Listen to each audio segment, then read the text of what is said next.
There was once a Velveteen Rabbit, and in the beginning, he was really splendid. He was fat and bunchy, as a rabbit should be. His coat was spotted brown and white. He had real thread whiskers, and his ears were lined with pink sateen. On Christmas morning, when he sat wedged in the top of the boy's stocking, with a sprig of holly between his paws, the effect was charming. There were other things in the stocking, nuts and oranges and a toy engine and chocolate almonds and a clockwork mouse, but the rabbit was quite the best of all. For at least 2 hours, the boy loved him. And then aunts and uncles came to dinner, and there was a great rustling of tissue paper and a wrapping of parcels, and in excitement of looking at all the new presents, the Velveteen Rabbit was forgotten.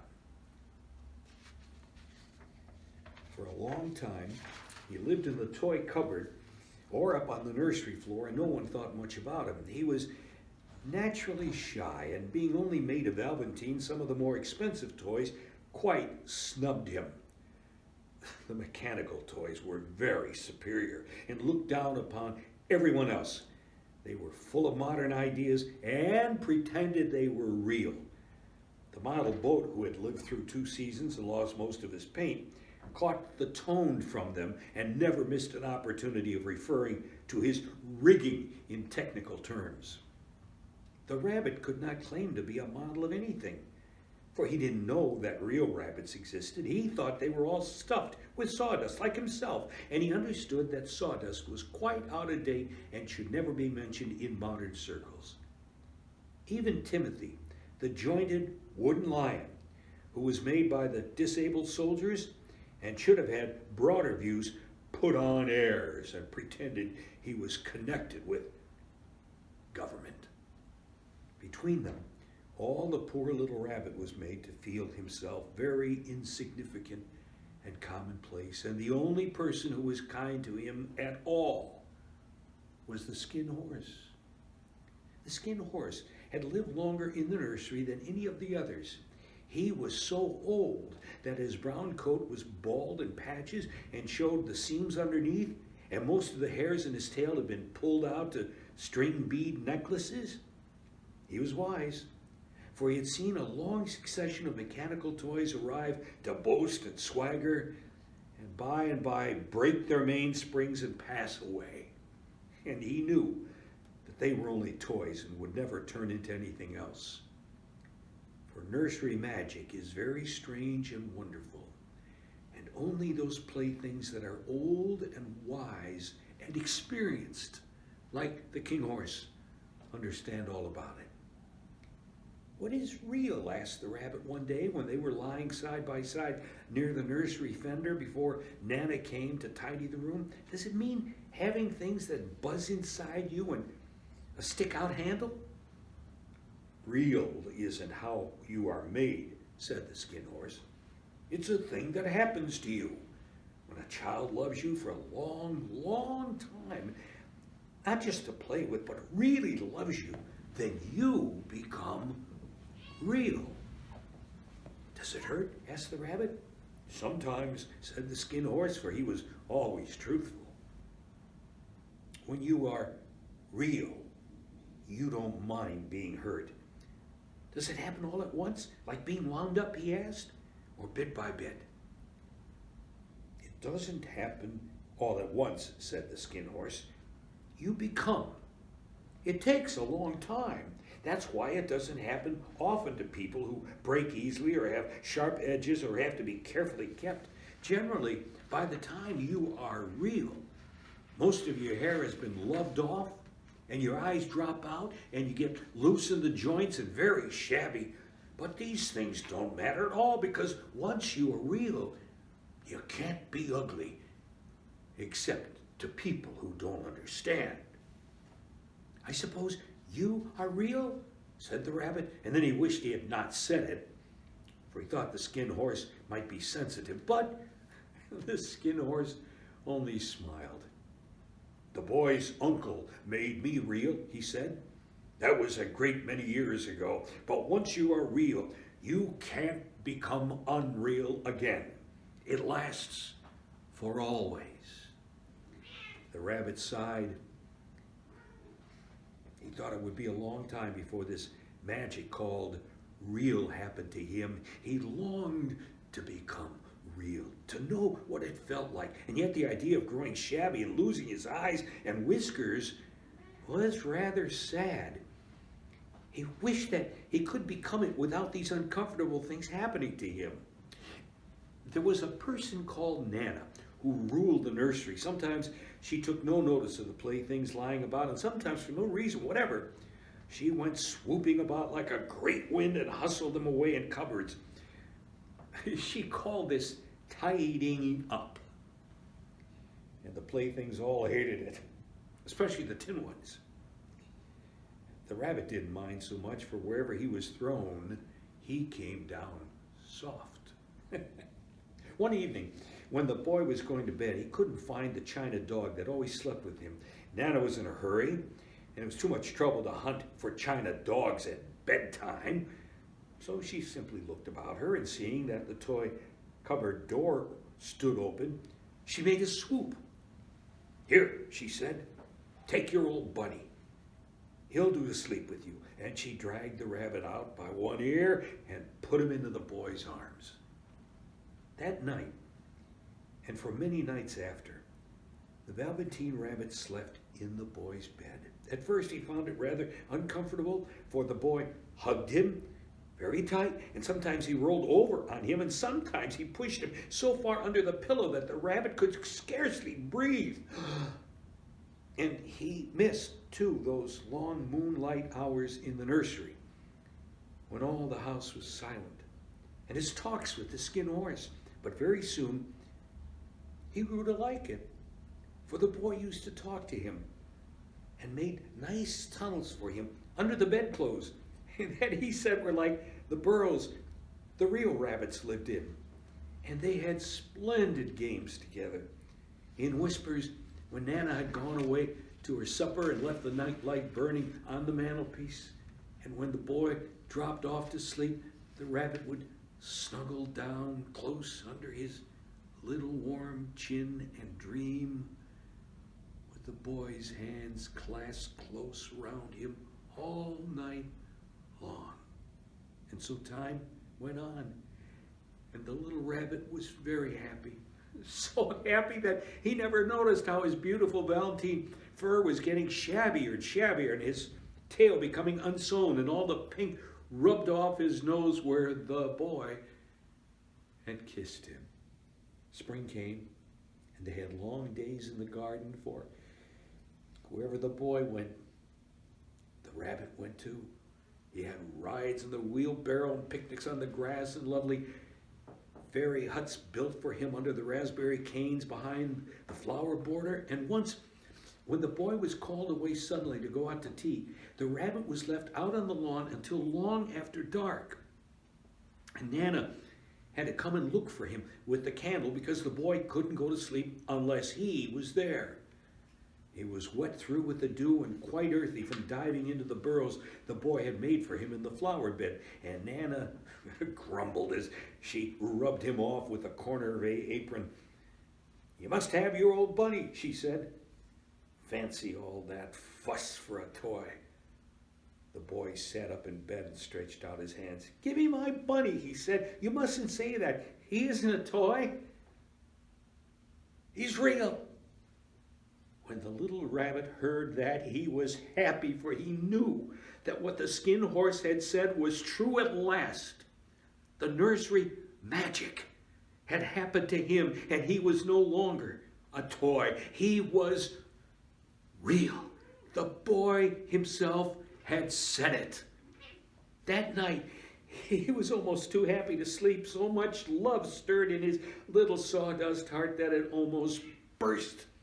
And into his boot button eyes that had long ago lost their polish, there came a look of wisdom and beauty, so that even Nana noticed it next morning when she picked him up and said, "I declare if that old bunny hasn't not quite a knowing expression." That was a wonderful summer. Near the house where they lived, there was a wood, and in the long June evenings, the boy liked to go after tea to play. He took the Velveteen Rabbit with him, and before he wandered off to pick flowers or play at brigands among the trees, he always made the rabbit a little nest somewhere among the bracken where he would be quite cozy, for he was a kind-hearted little boy, and he liked Bunny to be comfortable. One evening, while the rabbit was lying there alone, watching the ants that ran to and fro between his velvet paws in the grass, he saw two strange beings creep out of the tall bracken near him. They were rabbits, like himself, but quite furry and brand new. They must have been very well made, for their seams didn't show at all, and they changed shape in a queer way when they moved. One minute they were long and thin, and the next minute fat and bunchy, instead of always staying the same, like he did. Their feet padded softly on the ground, and they crept quite close to him, twitching their noses, while the rabbit stared hard to see which side the clockwork stuck out. For he knew that people who jump generally have something to wind them up, but he couldn't see it. They were evidently a new kind of rabbit altogether. They stared at him, and the little rabbit stared back, and all the time their noses twitched. "Why don't you get up and play with us?" one of them said. I don't feel like it," said the rabbit, for he didn't want to explain that he had no clockwork. "Oh," said the furry rabbit, "it's as easy as anything," and he gave a big hop sideways and stood on his hind legs. "I don't believe you can," he said. "I can," said the little rabbit. "I can jump higher than anything." He meant when the boy threw him, but of course he didn't want to say so. "Can you hop on your hind legs?" asked the furry rabbit. Oh, that was a dreadful question, for the Velveteen Rabbit had no hind legs at all. The back of him was made up all in one piece, like a pincushion. He sat in the bracken and hoped that the other rabbits wouldn't notice. "I don't want to," he said again.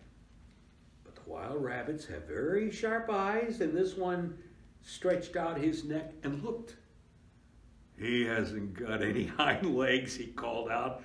"Fancy a rabbit without any hind legs!" And he began to laugh. "I have," cried the little rabbit. "I've got hind legs. I'm sitting on them." "Then stretch them out and show me." "Like this," said the wild rabbit. And he began to whirl around and dance till the little rabbit got quite dizzy. "I don't like dancing," he said. "I'd rather sit still." But all the while, he was longing to dance, for a funny new tickly feeling ran through him, and he felt he would give anything in the world to be able to jump about like these rabbits did. The strange rabbit stopped dancing and came quite close. He came so close this time that his long whiskers brushed the Velveteen Rabbit's ear, and then he wrinkled his nose suddenly and flattened his ears and jumped backwards. "He doesn't smell right," he exclaimed. "He isn't a rabbit at all. He isn't real." "I am real," said the little rabbit. "I am real. The boy said so." And he nearly began to cry. Just then there was a sound of footsteps, and the boy ran past near them, and with a stamp of feet and a flash of white tails, the two strange rabbits disappeared. "Come back and play with me," called the little rabbit. "Oh, do come back. I know I am real." But there was no answer. Only the little ants ran to and fro, and the bracken swayed gently where the two strangers had passed. The Velveteen Rabbit was all alone. "Oh dear," he thought. "Why did they run away like that? Why couldn't they stop and talk to me?" For a long time he lay very still, watching the bracken and hoping that they would come back, but they They never returned, and presently the sun sank lower, and the little white moths fluttered out, and the boy came and carried him home. Weeks passed, and the little rabbit grew very old and shabby, but the boy loved him just as much. He loved him so hard that he loved all his whiskers off, and the pink lining to his ears turned gray, and his brown spots faded. He even began to lose his shape, and he scarcely looked like a rabbit anymore, except to the boy. To him, he was always beautiful, and that was all that the little rabbit cared about. He didn't mind how he looked to other people, because the nursery magic had made him real. And when you are real, shabbiness doesn't matter. And then one day, the boy was ill.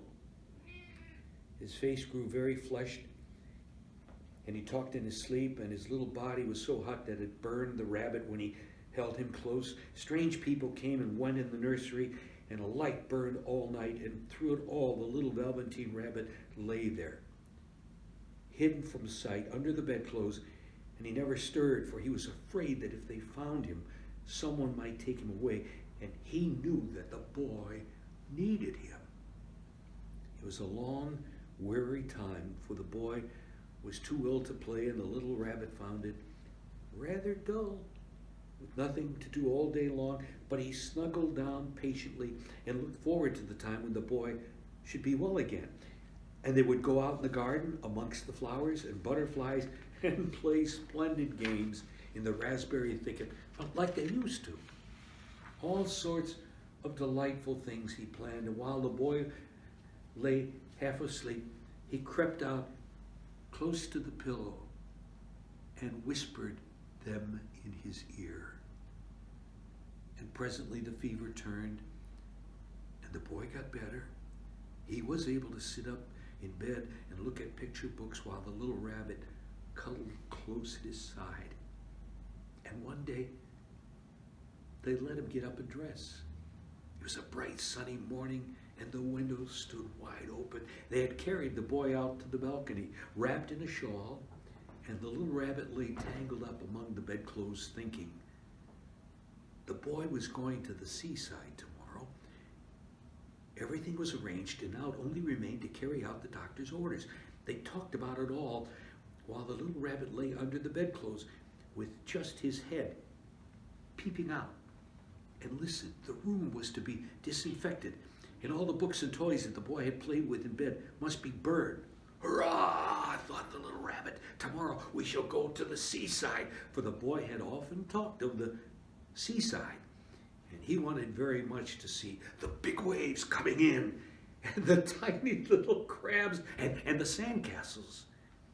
Just then Nana caught sight of him. About his old bunny, she asked. That, said the doctor, why, it's a mass of scarlet fever germs. Burn it at once. What nonsense! Get him a new one. He mustn't have that anymore. And so, the little rabbit was put into a sack with the old picture books and a lot of rubbish and carried out to the end of the garden, behind the fowl house. That was a fine place to make a bonfire, only the gardener was too busy just then to attend to it. He had the potatoes to dig and the green peas to gather, but next morning he promised to come quite early and burn the whole lot. That night, the boy slept in a different bedroom, and he had a new bunny to sleep with him. It was a splendid bunny, all white plush with real glass eyes, but the boy was too excited to care very much about it, for tomorrow he was going to the seaside, and that in itself was such a wonderful thing he could think of nothing else. And while the boy was asleep, dreaming of the seaside, the little rabbit lay among the old picture books in the corner behind the fowl house, and he felt very lonely. The sack had been left untied, and so by wriggling a bit, he was able to get his head through the opening to look out. He was shivering a little, for he had always been used to sleeping in a proper bed, and by this time his coat had worn so thin and threadbare from hugging that it was no longer any protection to him. Nearby he could see the thicket of raspberry canes growing tall and close, like a tropical jungle, in whose shadow he had played with the boy on bygone mornings. He thought of all those long sunlit hours in the garden, how happy they were. A great sadness came over him. He seemed to see them all pass before him, each more beautiful than the other. The fairy huts in the flower bed, the quiet evenings in the wood when he lay in the bracken, and the little ants ran over his paws, the wonderful day when he first knew that he was real. He thought of the skin horse, so wise and gentle, and all that he had told him. Of what use was it to be loved and lose one's beauty and become real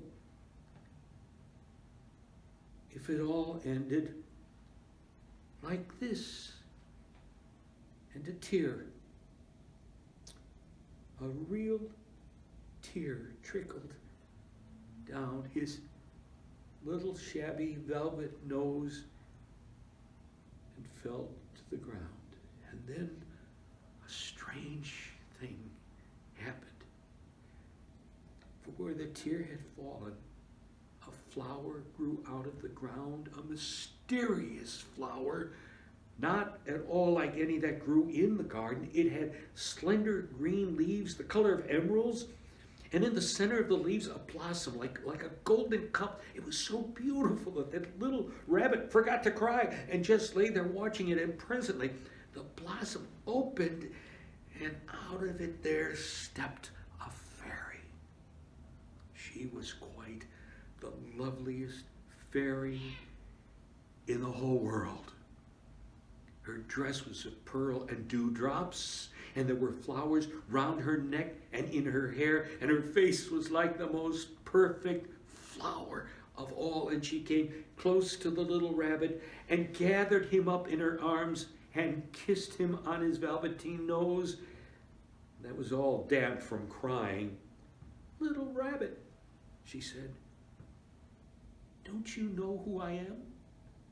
The rabbit looked up at her, and it seemed to him that he had seen her face before, but he couldn't think where. "I am the nursery magic fairy," she said. "I take care of all playthings that the children have loved. When they are old and worn out, and the children don't need them anymore, then I come and take them away with me and turn them into real."